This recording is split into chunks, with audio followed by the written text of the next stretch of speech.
میں دل ہی دل میں بڑے میاں کی حصے مزاح پر اڑ رہا تھا اور سوچ رہا تھا کہ جب یہ مجھے اوپر چڑھا کر نیچے سے باز کھینچیں گے تو میرے ساتھ کیا بیتے گی، مگر وہ پاکستان کا ذکر اچھے الفاظ میں کرتے رہے۔ آپ پاکستان کے بارے میں کیسے جانتے ہیں؟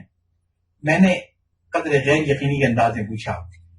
وہ کہنے لگے دراصل ہم سنگاپورین نے پاکستان کا ذکر اپنے وزیر اعظم لی سے سنا تھا، جو اکثر اپنی تقریروں میں کہا کرتے تھے کہ سنگاپور کو سنگاپور بنانے میں ایوب خان نے بہت مدد کی تھی۔ میں نے سنگاپور کا ماڈل اسلام آباد سے کاپی کیا۔ مجھے پہلی بار معلوم ہوا جب میری سنگاپور کے ہارٹ سرجن سے ملاقات ہوئی کہ آخر اس وقت تک کیوں ایسا تھا کہ ہندوستان کے لوگوں کو سنگاپور جانے کے لیے ویزا لینا پڑتا تھا اور پاکستانیوں کو سنگاپور پہ ویزا آن ارائیول ملتا تھا۔ 3 مرتبہ تو میں نے وہ ویزا آن ارائیول خود لیا ہے۔ کہاں سے چلے تھے، کہاں آ گئے ہیں۔ میں تمہید باندھنے میں کہاں سے کہاں نکل گیا۔ ذکر تھا چنگ مائی کے سفر کا تھائی لینڈ کے حوالے سے۔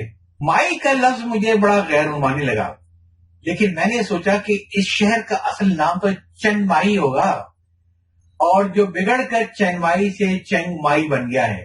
تھائی زبان میں چینگ شہر کو کہتے ہیں اور مائی نئے کو، اس لیے چینگ مائی کا اصل مطلب ہے نیا شہر۔ یہ نیا شہر 1296 عیسوی میں آباد ہوا۔ 1920 تک بینکاک سے 700 کلومیٹر دور اس شہر تک رسائی کا واحد راستہ یا تو دریائے آردوس میں چلنے والی کشتیاں تھیں، ورنہ پہاڑی پگڈنڈیوں پر ہاتھی کا سفر۔ چنانچہ یہ شہر صدیوں تک اپنی ثقافت کو دوسرے علاقوں کے مہموں سے محفوظ رکھنے میں کامیاب رہا۔ مجھے بڑا اشتیاق تھا اس قدیم شہر کو دیکھنے کا، جو کبھی لاہور کی طرح دیواروں اور فاٹکوں سے گرا ہوا ایک بند شہر ہوا کرتا تھا، اور سیام کے زمانے میں ان دیواروں اور فاٹکوں کے آثار ابھی تک کہیں کہیں قدیم شہر میں موجود تھے۔ مجھے بہت انتظار تھا اس شہر کو دیکھنے کا، جسے باشندے مسکراہٹوں کا شہر کہتے تھے۔ ان کا کہنا تھا کہ 3 چیزوں کے بغیر کوئی شخص چنگ مائی کو دیکھنے کا دعویٰ نہیں کر سکتا۔ پہلی بات یہ کہ اسے شہر کا مکمل نظارہ ڈوئی سوتو کی چوٹیوں پر کھڑے ہو کر کرنا ہوگا، جو تقریباً 3500 فٹ اونچی ہیں۔ دوسری بات یہ کہ اسے یہاں کا ایک خاص ڈش یعنی کاؤسوئی کا پیالہ کھانا ہوگا، اور تیسری اور آخری بات یہ کہ بوسانگ سے جا کر چھتری خریدنی ہوگی۔ 3 شرطیں پوری کرنی تھیں مجھے چنگ مائی کا شہر دیکھنے کے لیے۔ جہاز آہستہ آہستہ لینڈ کرنے لگا۔